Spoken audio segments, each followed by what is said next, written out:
স্বামীর পায়ের নিচে স্ত্রীর বেহেশত, এটি কি হাদিস?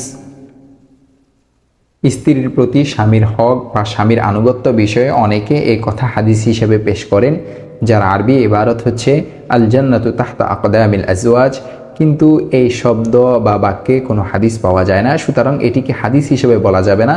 তবে কিছু বর্ণনায় এর মর্মার্থ পাওয়া যায়। মুয়াত্তা ইমাম মালিক, মুসনাদে আহমদ, মুস্তাদরাকে হাকিম সহ হাদিসের আরও কিছু কিতাবের মধ্যে বর্ণিত হয়েছে, একবার এক নারী সাহাবিয়া রাসূল সাল্লাল্লাহু আলাইহি ওয়াসাল্লামের কাছে এলেন নিজের কিছু প্রয়োজনে।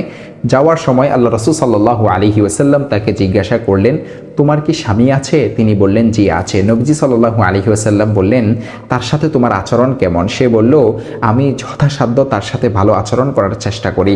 তখন নবীজি সাল্লাল্লাহু আলাইহি ওয়াসাল্লাম বললেন, হ্যাঁ, তার সাথে তোমার আচরণের বিষয়ে সজাগ থাকো, কারণ সে তোমার জান্নাত বা তোমার জাহান্নাম। দেখতে পারেন মুয়াত্তা ইমাম মালিক, হাদিস নং 952, মুসনাদে আহমদ 4 নং খণ্ড 341 নং পৃষ্ঠা, হাদিস নং 19003, মুস্তাদরাকে হাকিম হাদিস নং 2769, সুনানুল কুবরা লিল বাইহাকী হাদিস নং 14706।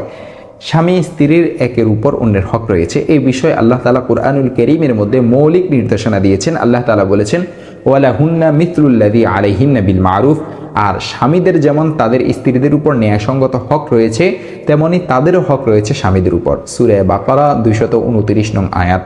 আর রাসূল সাল্লাল্লাহু আলাইহি ওয়াসাল্লাম বিস্তারিতভাবে স্বামী স্ত্রীর হক তুলে ধরেছেন এবং স্বামীদেরকে স্ত্রীর হক আদায়ের ব্যাপারে সতর্ক করেছেন। বিদায় হজের ভাষণে আল্লাহ নবী সাল্লাল্লাহু আলাইহি ওয়াসাল্লাম বলেন, ইত্তাকুল্লাহা ফিন নিসা, তোমরা নারীদের বিষয়ে আল্লাহকে ভয় করো। সহিহ মুসলিম হাদিস নং 1218।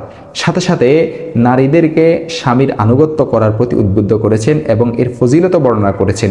আল্লাহ রাসূল সাল্লাল্লাহু আলাইহি ওয়াসাল্লাম বলেন, নারী যখন 5 ওয়াক্ত নামাজ ঠিক মতে আদায় করবে, রমাদানের রোজা রাখবে, আপন লজ্জাস্থানের হেফাজত করবে, স্বামীর আনুগত্য করবে, তখন সে জান্নাতের যে দরজা দিয়ে ইচ্ছা প্রবেশ করতে পারবে। সহিহ ইবনে হিব্বান হাদিস নং 4163। সুতরাং গুনাহের কাজ নয় এমন বিষয়ে স্বামীর আনুগত্য জরুরি, কিন্তু স্বামীর পায়ের নিচে স্ত্রীর বেহেশত, এটি হাদিস নয়।